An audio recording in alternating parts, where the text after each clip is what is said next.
I saw in the newspaper that there was a war going on between the rebels and the French. I said, oh, hell, a war. I'd never been in a war before. That'd be better than being on a ship. Today we have John Graham, a former adrenaline-chasing war junkie who hunted manhood through violence, only to discover that true strength begins where ego dies. From revolutions to redemption, his journey will challenge everything you think makes a man.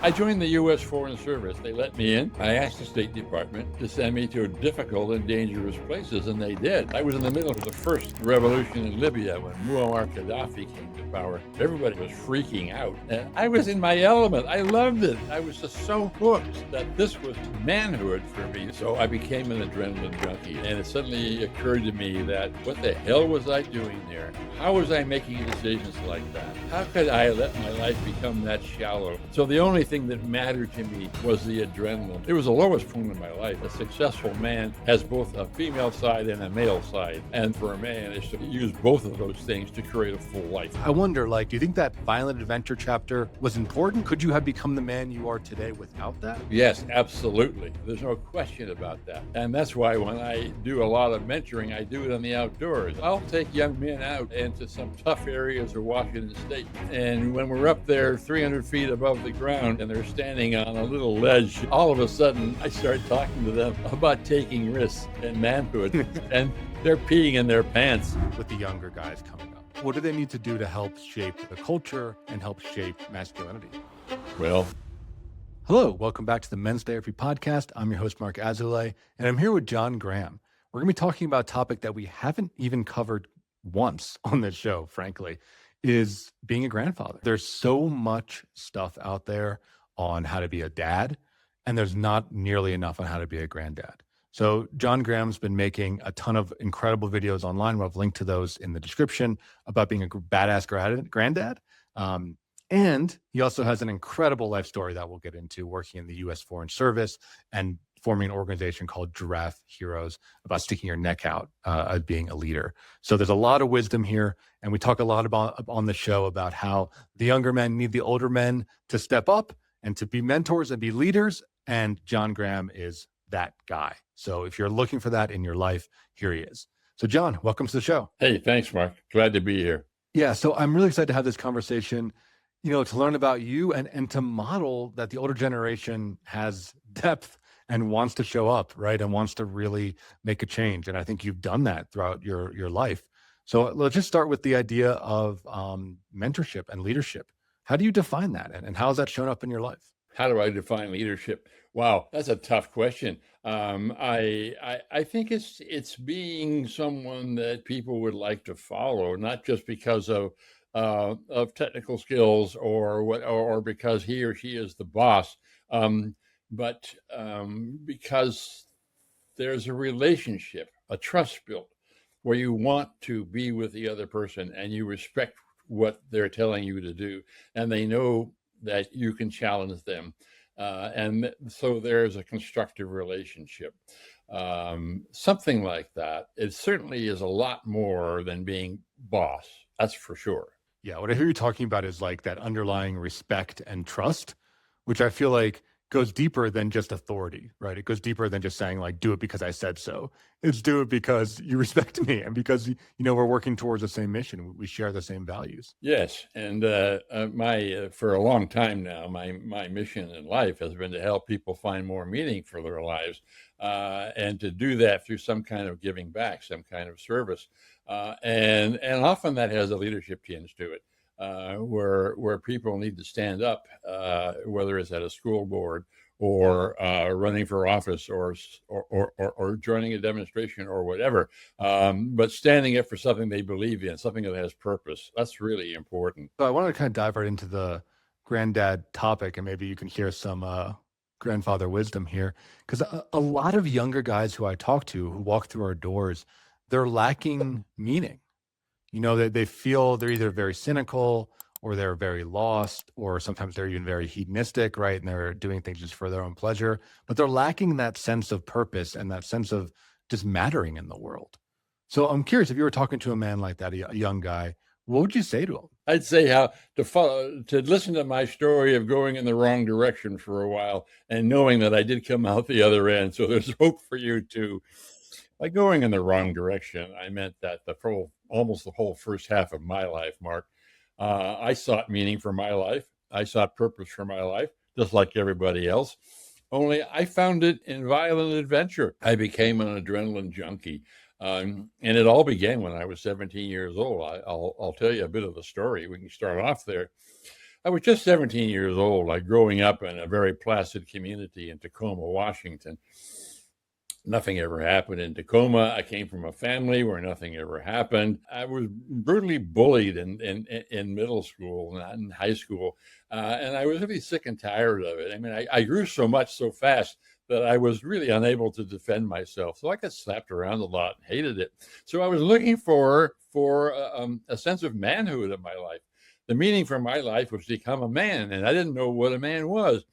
I loved my father, but he was a very weak guy, a nice guy, but a very weak guy who was constantly being rolled over by all the men in his life at work, in the community, whatever. And then it turned out through a series of weird events that I got a job working as on a freighter going to the Far East and back. Now, in those years, this is late 50s, freighters were not container ships. They were just boats run by 50 or 60 really tough guys, with muscles and tattoos and stuff.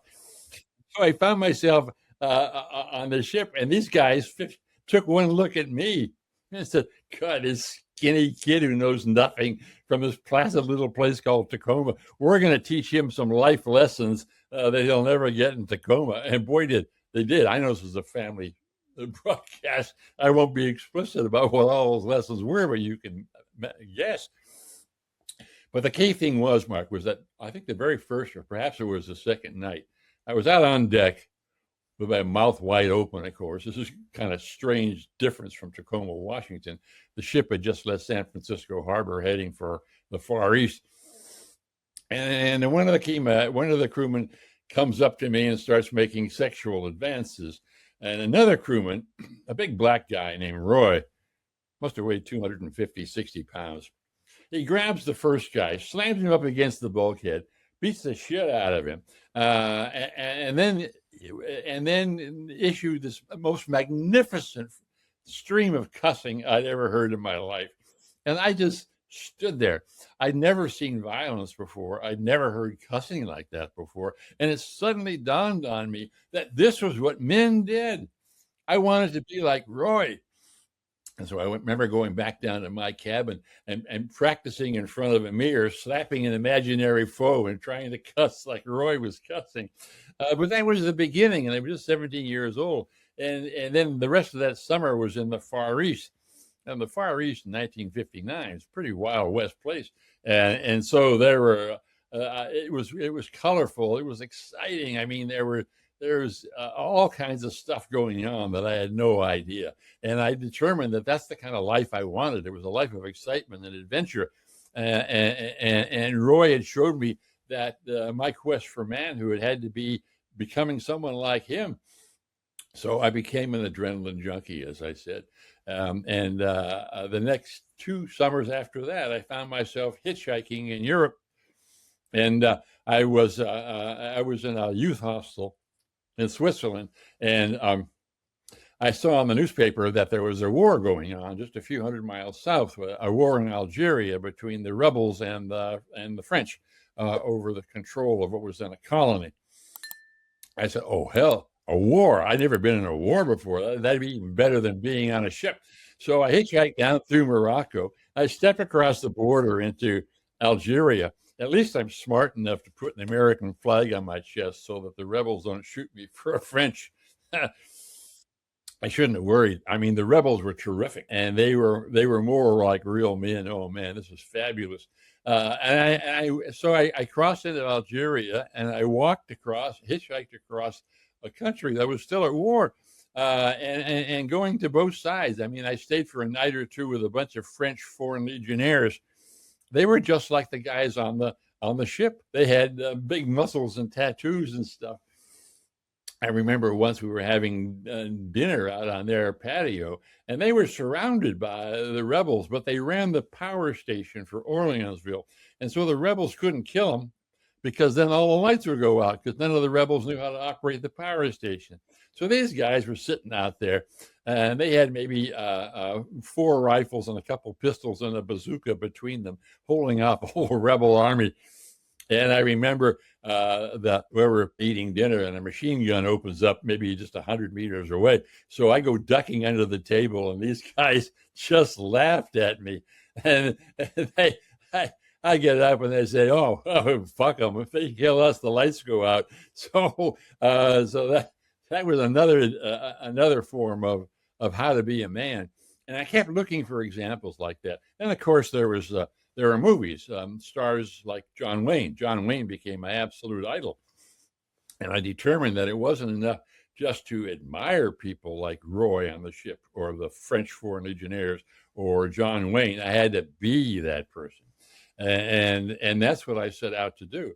I rode crew in college, so I put on 35 pounds of muscle, and I was 6'4", and I became a really physically tough guy. So I could do all these things, and I did. I mean, halfway through college, I was with a group that made the first direct descent of one of the most difficult and dangerous mountain faces on the planet. Something higher, top to bottom, than anything on Mount Everest, the north face of Denali, then Mount McKinley in Alaska.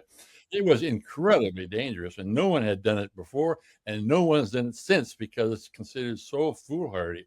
There was one near miss after the other. I mean, I almost died half a dozen times on that climb. It took us 38 days. We fought our way to the top, and when we came back down, I was, if anything, even more convinced that not only was adventure, adrenaline, the life for me, but that I was never going to get hurt because I'd walked through all kinds of stuff and walked right out of it. I mean, I was indestructible. So then I hitchhiked around the world after I graduated college. I worked as a stringer for the Boston Globe and walked into wars wherever I could find them. Cyprus, Laos, at the beginnings of the war in Vietnam. I walked in and walked out, and the Boston Globe loved my stories. But then at that time, I knew I had to start earning a living, and I was wondering, how can I be an adventurer? How can I become John Wayne? I needed to do something. So I joined the U.S. Foreign Service. They let me in. I passed all the exams, and I figured, that's great. I don't have to be a diplomat at embassies and wear fancy clothes in Europe. I asked the State Department to send me to difficult and dangerous places, and they did. I was wars, revolutions. That became my beat, and I got really good at it. I was in the middle, for example, of the first revolution in Libya when Muammar Gaddafi came to power. And I remember everybody else at the embassy was freaking out when the cars were burning in the public squares and there were rock throwing mobs. And I was in my element. I loved it. And everybody else thought I was nuts, but I was just so hooked that this was manhood for me. This was how to live a life. So after that, I said, okay, there's still a war going on in Vietnam. Send me to the most difficult, dangerous assignment you've got in Vietnam. I was still a civilian. And they sent me as an advisor, really a political officer in Hue. Hue was a city made famous by the Tet Offensive, and it was right up against the then DMZ that separated North Vietnam from the South. So it was a very dangerous place to be. And my life was at stake every day I was there for a year and a half. Anyway, things got really tense toward the end of my tour when the North Vietnamese stormed across the border in 1972 and all but surrounded Hue. And it looked like Hue was going to fall because the South Vietnamese troops had crumbled and run. They weren't very good at their job. Most of the people in the area had fled south toward Da Nang. Most of the city officials had fled. The city was in total chaos. And my job as an advisor to the city was to keep Hue as stable as possible so that we could still get ammunition through the streets to the few troops still fighting to defend it. And I saw quite right away that the biggest difficulty was deserters from the South Vietnamese army who were drunk and were looting and raping. They'd burn the marketplace so there was a pall of greasy black smoke over everything, shattered glass, people screaming, artillery booming. It was an incredible couple of days. And I and three other guys actually pulled people together to start a martial law government and reestablish order. And I remember at the height of this, I go to the deputy mayor who had, at least was brave enough not to run, and I demand that he set up a firing squad and start shooting these deserters who I thought were the cause of the problem. And he just looked at me, and somewhere in that episode, somewhere with me slamming my fist down on this man's desk, demanding he set up a firing squad, it hit me, Mark. It hit me that my home was 7,000 miles away. I didn't believe in the war. I knew it was unwinnable. I thought it was wrong. I thought America was in the wrong place. I was only there as a mercenary, in effect. I was only there because being in that war was the biggest adventure of all. And that was the only reason I was there. And now I had ordered the deaths of people at that firing squad, knowing full well that these deserters were all farm boys who had been dragooned off their paddies maybe a month before, drunk out of their minds, misbehaving, sure, but did they deserve to die for that? And it suddenly occurred to me that what the hell was I doing there? How was I making decisions like that? How could I let my life become that shallow?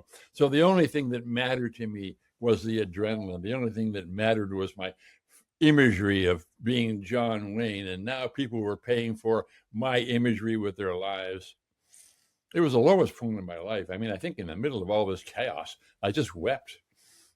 Turned out that night, the clouds cleared, and the next morning, before the North Vietnamese could breach the city walls, carrier jets from American ships off the coast could finally fly because the weather cleared, and they bombed and strafed the North Vietnamese who were besieging the city, and the threat ended.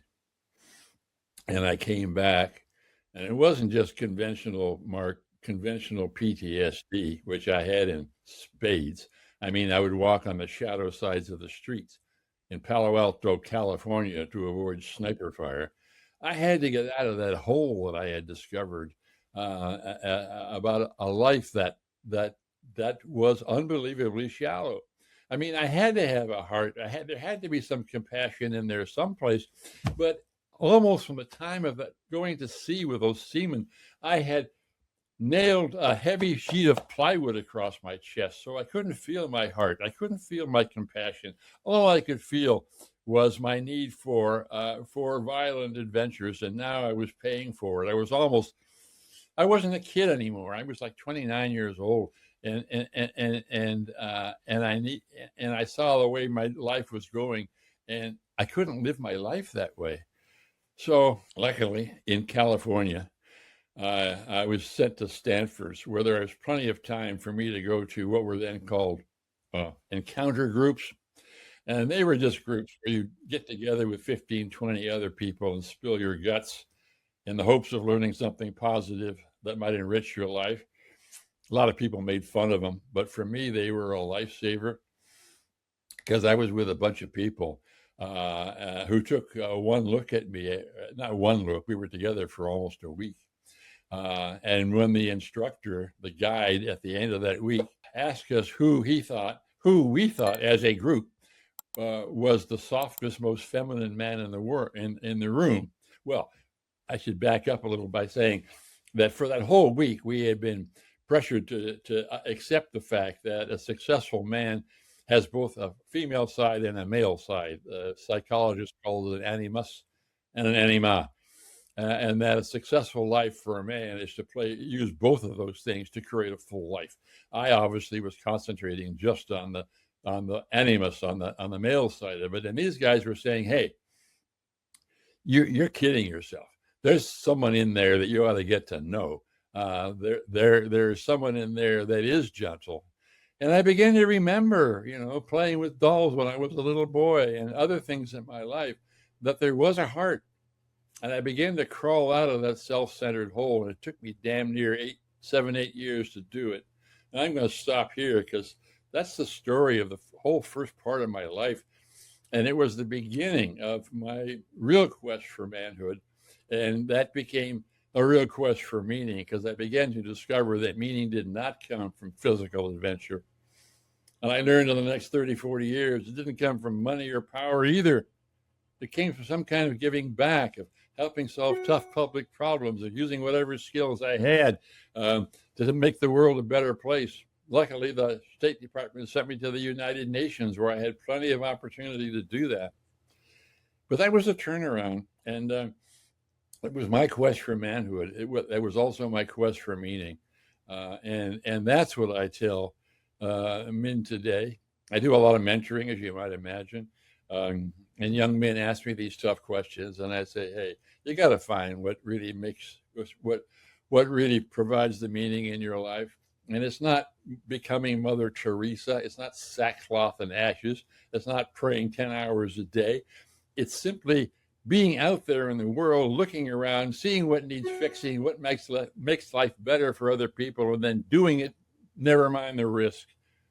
Take the risk to become a real man by finding purpose in your life, and a purpose anchored in service, not in violent adventure, and for most of us anyway, not in money or power. Hell yeah, dude. That's an incredible story. I loved hearing that. I want to ask you a question, because I think about this a lot. I've written blogs on it.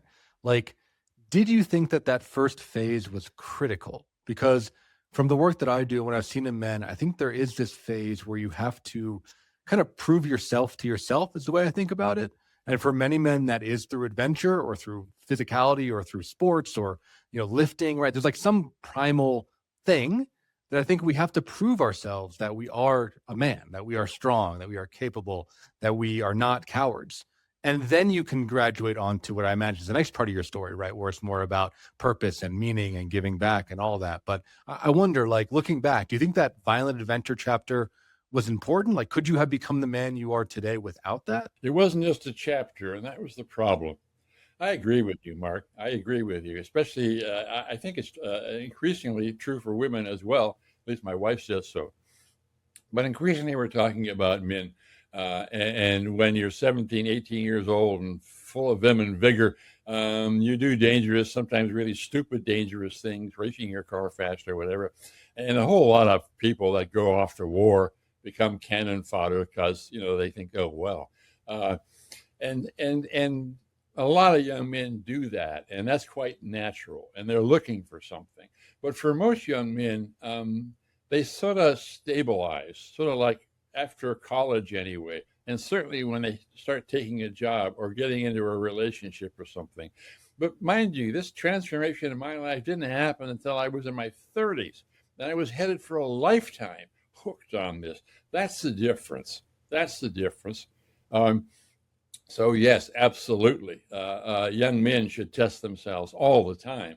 There's no question about that. And that's why when I do a lot of mentoring, I do it on the outdoors. I've done a whole lot of mountain climbing. I get really good at it. And so I'll take young men out into some tough areas of Washington State. And when we're up there 300 feet above the ground with just a rope around their waist, and they're standing on a little ledge as wide as a pencil, all of a sudden I start talking to them about taking risks and manhood, and they're peeing in their pants. Some of them have problems with drugs. Some of them are problems with bullying, all the rest of it. But I get them to see what risk is. I get them to see what it takes to deal with risk. And I start with what to me is the easiest kind of risk, not always true for everyone, and that's physical risk. I get these kids to take physical risk, and if they're peeing their pants looking down at 300 feet of space, that's great. So when we come back down and we're sitting around the campfire that night, I have an audience. I can talk to them, and they can talk to me, and we can go from taking a risk on that pencil-thin ridge to taking a risk to mend a relationship with their parents, for example, or to appeal to the opposite sex, or to do other stuff that fully functioning human beings need to do to succeed. We can talk about stuff like that and what's in the way and how to take these risks.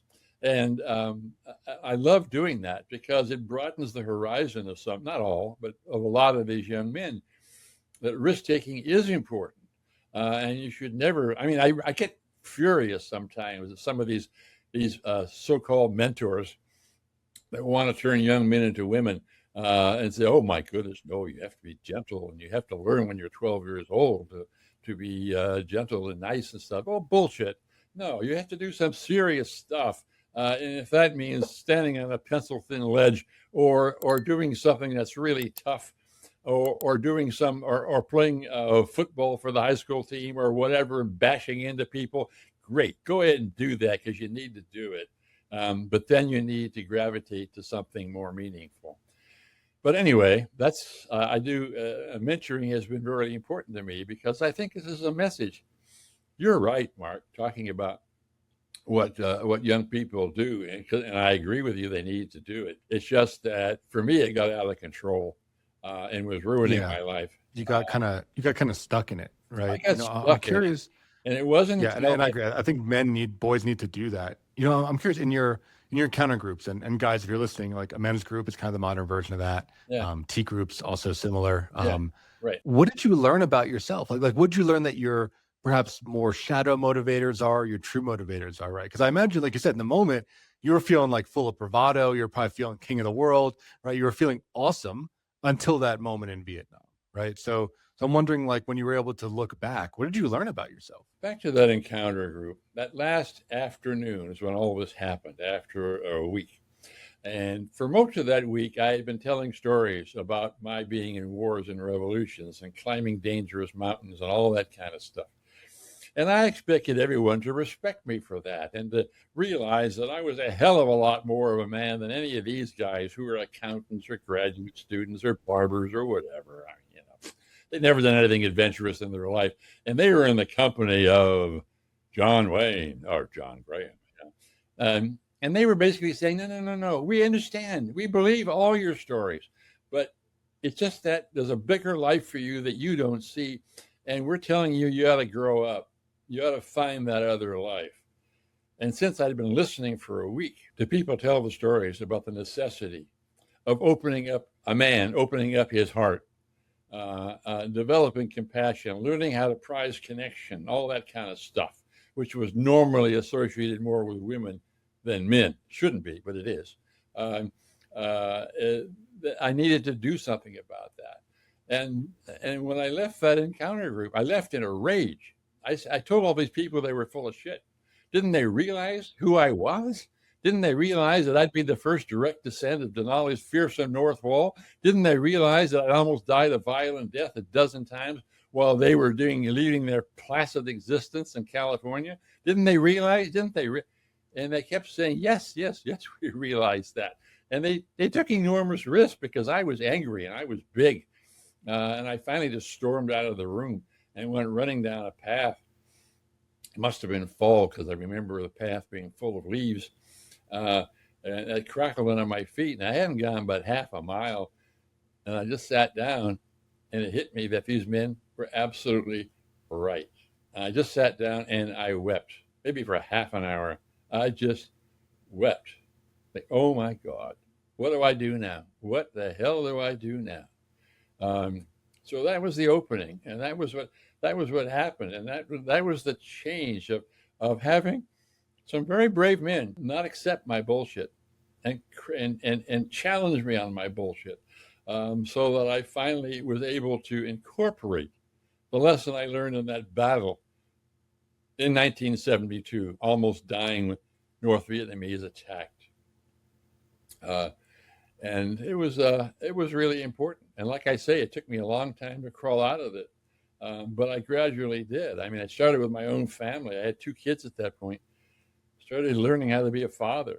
I started learning how to be with other people so that they enjoyed my company, not just my war stories, but they enjoyed my company.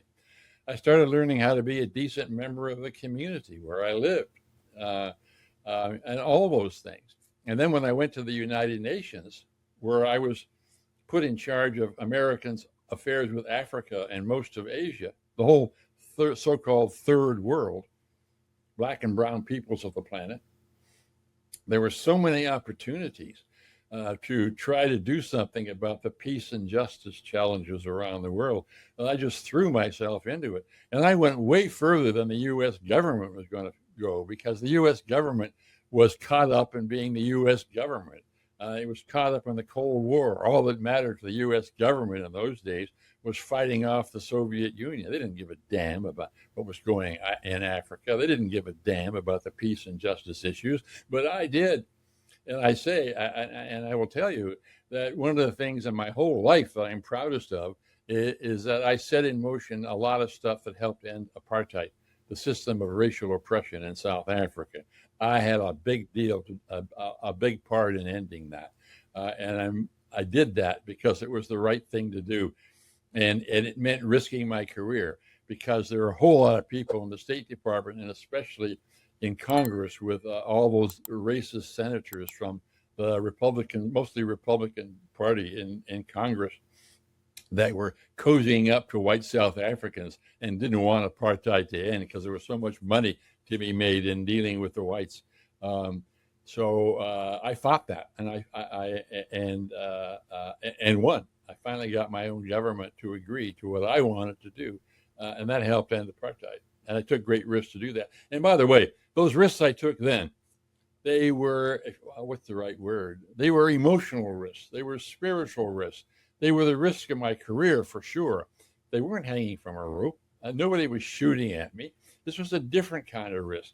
And it was a far more fulfilling risk, because I could see that on the other side of that risk, I was making life better. And in the case of South Africa, I was making life better for millions of people. And I felt remarkably good about that.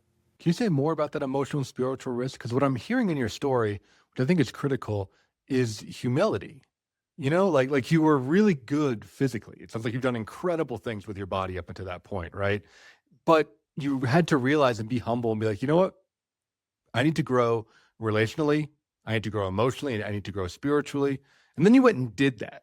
And I think that is an incredible piece of modeling, because what I see with a lot of guys where we get stuck is that we just focus on our strengths and we just ignore our weaknesses, you know? And it sounds like this group and this next phase of your life really forced you to, you know, confront those weaker parts of you, the parts that were not as well developed as your physical body and your danger sense and your adrenaline. Well, forced is the key word. You mentioned the word humility, and I would take issue with, I don't think I've ever been a humble person.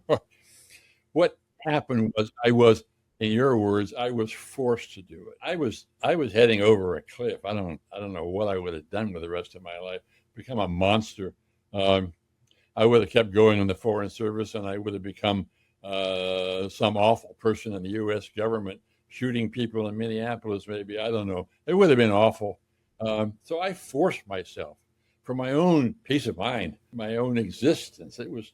I was forced to do it. To say that I did it because I discovered humility, it's very nice for you to say that, but that's not what happened. Yeah, so it was more like an evolve or die type of moment. It was an evolve or die. And then when I began to see the rewards of my evolution, that I got totally hooked. If anything, I got more hooked on doing good in the world than I ever got hooked on anything else. And so I left the Foreign Service because I could no longer do what the U.S. government wanted to do. So I left the Foreign Service. And then the next chapter in my life were a series of challenges on how to become who I am today. It was like 45 years ago. We can talk about that other stuff, but I'll stop here, because just to say that at a certain point I understood that I needed to change my life, and I was ready to do that. Can you say what it was like to take some of these emotional and spiritual risks, being, you know, that John Wayne tough guy, right? Like, were you scared? I mean, would you imagine what would happen? Like, what was that experience like? I was so hooked. I mean, I guess I've always been a type A person, and I was so hooked on doing good in the world, especially when I saw what I could do in South Africa. And by the way, I did a lot of stuff too, working illegally with the Cuban government to try to bring Cuba and the United States closer together, and some other stuff too.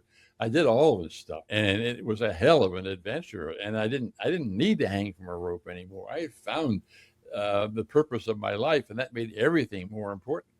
I realized that the purpose of my life, when the purpose was adventure, was just too damn shallow. But the purpose of my life of making the world a better place where I could use all my tough guy stuff. I was smart. I was tough. I was all those things. But now I was on the other side. I was on the other side and making a real difference. And people were recognizing that. And then I found the perfect vehicle in the Giraffe Heroes Project. I didn't start it, by the way. A remarkable woman named Ann Medlock started it. She called it the Giraffe Heroes Project because it was all about finding people who were sticking their necks out, hence the metaphor, the tall neck of the giraffe. And she was finding people who were sticking their necks out to make their world a better place and getting their stories told. I mean, she was doing it from an apartment in Central Park West, and she was setting up a competing news service to CBS and NBC. She was indomitable, is indomitable. And I thought at first that it was silly because I'd always had a good gift of gab, and I thought, well, now that I'm on the side of the angels, I'll start giving a bunch of speeches and write wonderful books. That wasn't it. It was storytelling, and Ann Medlock found that's true, just as the troubadours did in the Middle Ages, or maybe the Neanderthals 100,000 years before that. If you want your culture to change, to be more heroic, to be more civic minded, you don't preach at them, you give them role models, and that's what Ann was doing. So I finally joined her after the first year or so, and then we fell madly in love, got married. We've been business partners in the Giraffe Heroes Project and marital partners now for 44 years, doing this stuff and absolutely loving it. And it's become our vehicle. And it's the umbrella for everything I do now. My books, I've written 4 books now on civic action and making a difference in the world. My memoir, the Badass Granddad short form videos, stuff like that. I'm 83 and still finding new stuff to do. But it's all under the umbrella of the Giraffe Heroes Project. And it's all something that Ann Medlock started from an apartment in Central Park West in 1982. That's a beautiful story. I love that turned into a love story. That's awesome. That's awesome, dude. Oh yeah. That's like it became your purpose and became your passion. Became my purpose. Well, it always was my passion, but it became a different kind of passion because I'd met my soulmate. I mean, Ann and I were soulmates. There's no question about it. And it's also maybe important to note that it wasn't it's been a bumpy ride. None of it has been a smooth upward path.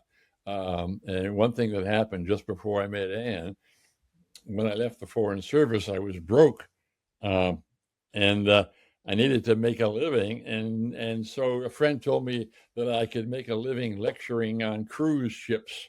I didn't know that even existed, but it's true. They would pay me then an absurd amount of money for giving a couple of lectures, and I got to take someone else with me and float around the planet cruise ship. And so I signed up. I got the job.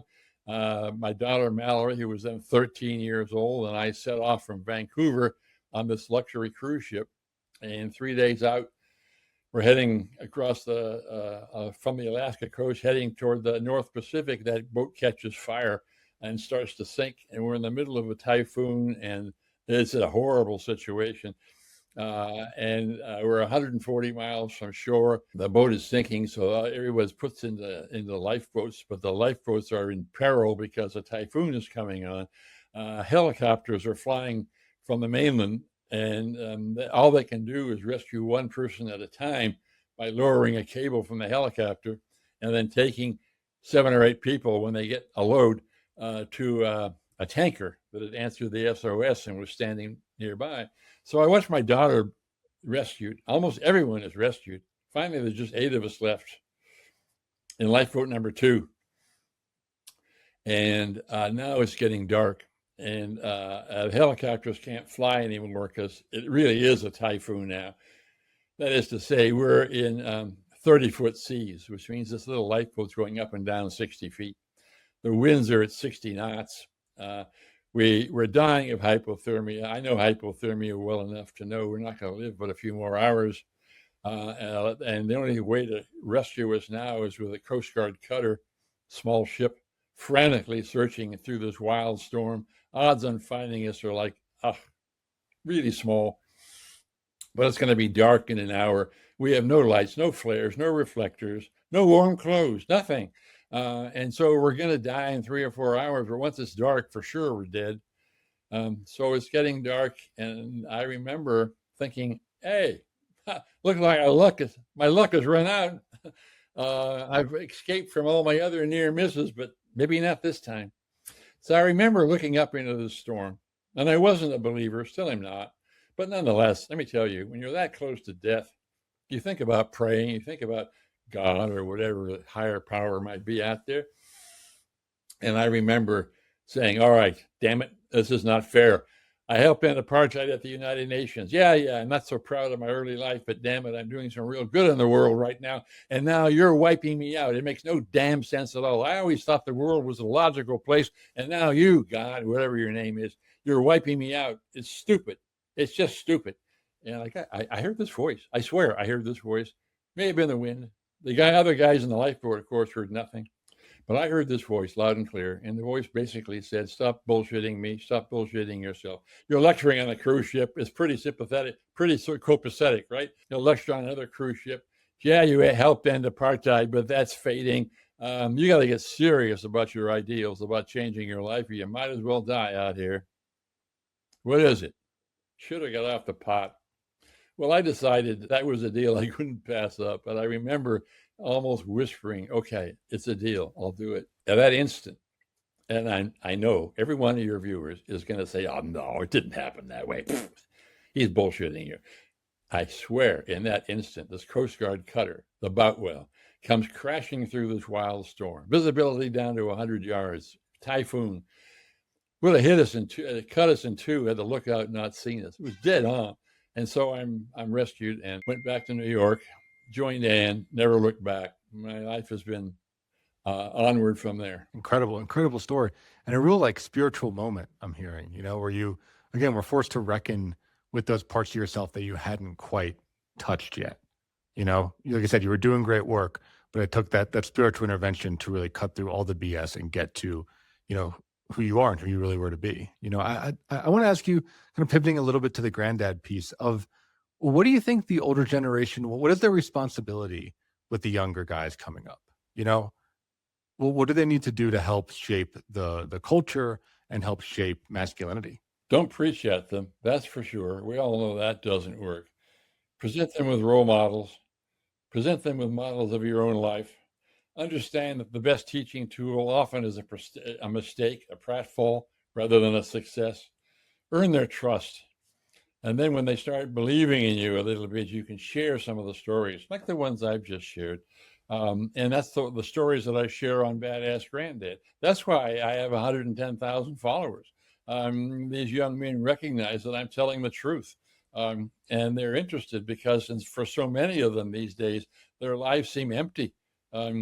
It's like, oh man, the economy is bad. I can't afford a home. I'm going to have to work for 15 years to pay off my student loan, this and this. And here's a guy saying, no, yeah, I'm not saying these realities aren't true, but there's a whole world out there. You can find a way to be of service. You can find a way as a businessman to be of service. For example, business people who make a good product, sell it for a fair price, under fair labor conditions, good environmental conditions, are good neighbors in their community. That's a service. Look for something like that. Or if you're good at math, then become an engineer. Instead of building some crap, build something useful. I don't know. Spend part of your time volunteering building desalination plants in Africa for people who need it. Something. But find a way to ignite that passionate side of you that is not ignited by third quarter earnings statements, because you're never going to find the meaning that you're seeking in a successful third quarter earnings statement. You just won't find it.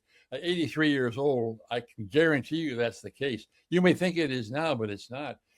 You'll find it in some kind of giving back, and that will give you the passion that you're looking for. And then I tell my own stories. But and you haven't heard me preach today. I mean, it just doesn't work. You got to be a role model.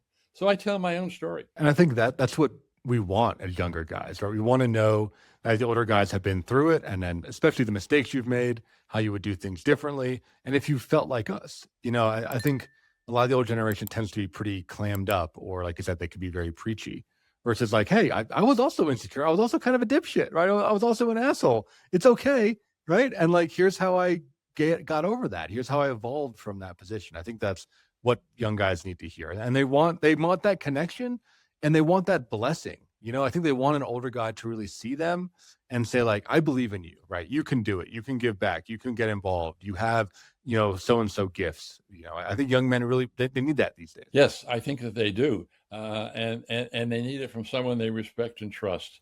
And this is my advice to those grandfathers or fathers or great grandfathers, as my case may be, is to establish that trust. And second of all, be brutally honest about your own life, sharing every aspect of it, asking questions, getting into their laps, as my wife Ann would say, get into people's laps. And we're talking about men now, and I understand that's the nature of this broadcast, but for women as well. I have two granddaughters, and I have been on long walks on the beach with each one of them, and because they've come up to me and facing life decisions about things like, it could be about a relationship, could be about all kinds of stuff. It could be about where should I pursue my college career? I don't want to get married, or should I? I mean, all these kinds of basic questions. Or I don't go to church anymore, or and I'm whatever. The kinds of questions that young people need to ask, that are a lot deeper than what do I do to have the boys in the senior class like me, or whatever, the kind of silly stuff that is also part of being a teenager. I'm not making it wrong. I was a teenager. So yeah, there's a lot of silly stuff, but underneath that silly stuff, there are serious questions. But if young people think that all there is the silly stuff, then on their phones, then that's all there is. And you need to show them there's something different than that. And for that, it means slowing their lives down a little bit, and talking to them, trying to get in their shoes. That's why my Badass Granddad episodes are no longer than 3 minutes. That's all I give myself. I either do this in 3 minutes or it doesn't happen. So I'm curious, like, what are pieces of your legacy that you want to pass down to your family or to maybe some of your followers that are watching the videos? Like, what are you hoping to convey? What are you hoping to leave here? We've been talking about it for a while now. It's do whatever you have to do to find the true meaning and purpose of your life. Not in any kind of snarky or smarmy way, but genuinely, what is the purpose for your life? And that means all kinds of things. You need to do some serious explorations. Maybe the simplest part of it is just to take a look at what you were born with. What resources do you have? Are you good at math? Well, that may lead you to do this. Are you a tremendous musician? Well, that may lead you in this direction. Do you really enjoy this or that?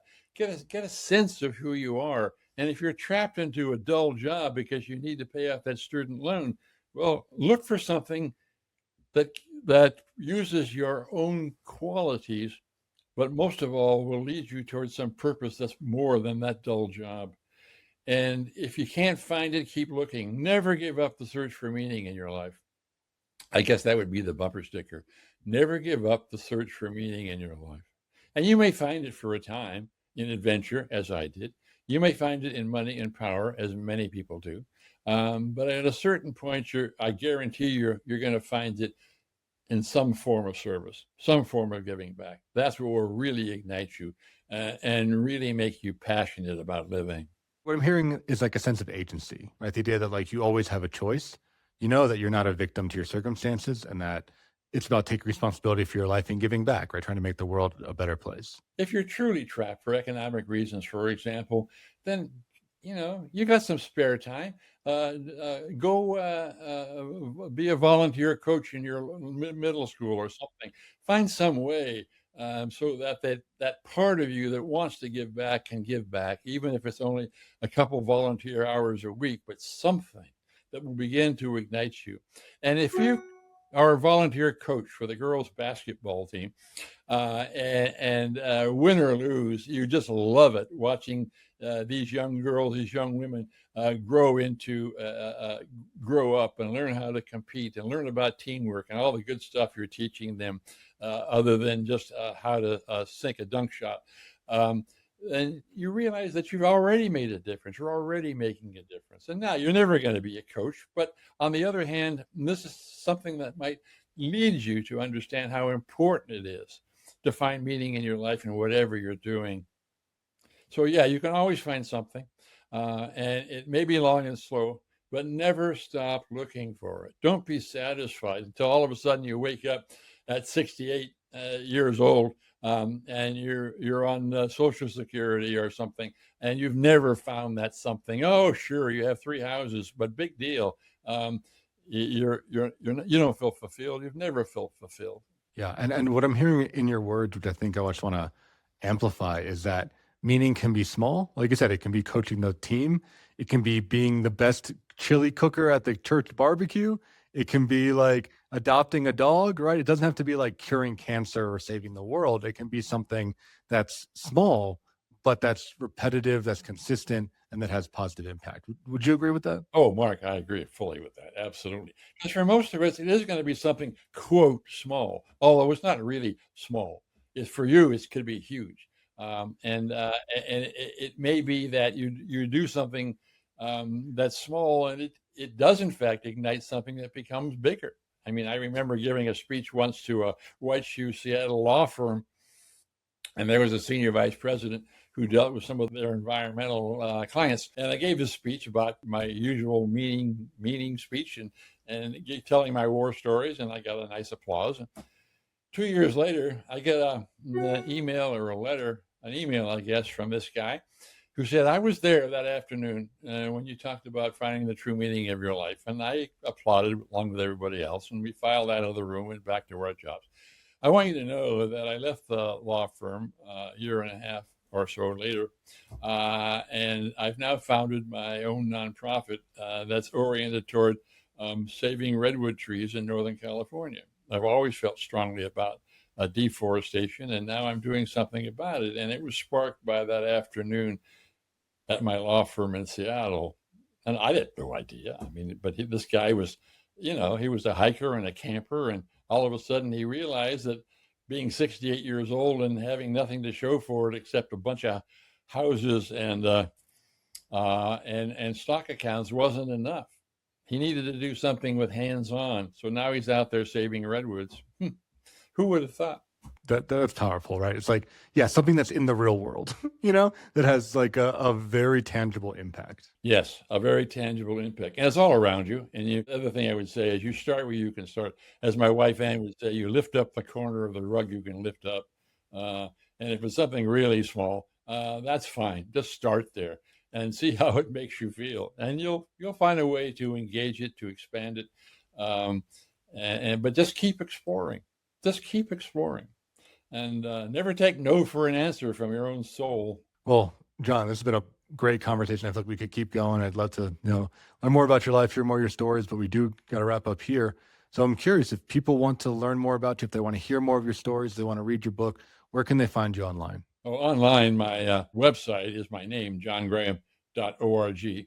The Giraffe Project, which I urge people to get into because it has this 2,000 stories, inspiring stories in it. That's Giraffe, GIRAFFE.org. The book has a lot of these stories in it. It's quest, risk, adventure, and the search for meaning. I have Badass Granddad. You can reach it on TikTok, Instagram, and YouTube. I've done now 65 episodes, and they're all 3 minutes. So it's no problem to tap into a few of them. You'll see what I'm up to. Yeah, and listeners, that will all be in the show notes. Check that stuff out if you want a daily dose of John, or if you want to deep dive and get inspired. If you find yourself that you've lacked that mentorship, here's a man right here that's ready, willing, and is a great role model to look up to. So, John, it's been a pleasure having you on the show, truly. Plus, thank you so much for inviting me. You're brave to do so. That's great. It's awesome hearing all this stuff. So yeah, listeners, thank you so much for tuning in. If you enjoyed the show, check us out. We're at menstherapy.online. If you look there, we have tons of blogs, tons of podcast episodes. We have a free online course that you can do about being a modern man. We call it the Modern Man Playbook. And the thing that we're really trying to get out there is we have a Slack channel, which is like a chat room. It's a community of men that are all about getting better. It's totally free, no charge, no commitment. We got about 300 guys on there right now that are all supporting each other and trying to become better men and making the world a better place. So if you're looking for that community, we have it. It's here for you. That's at menstherapy.online. So thank you so much for joining us, and we'll see you next week. Another episode of the Men's Therapy Podcast.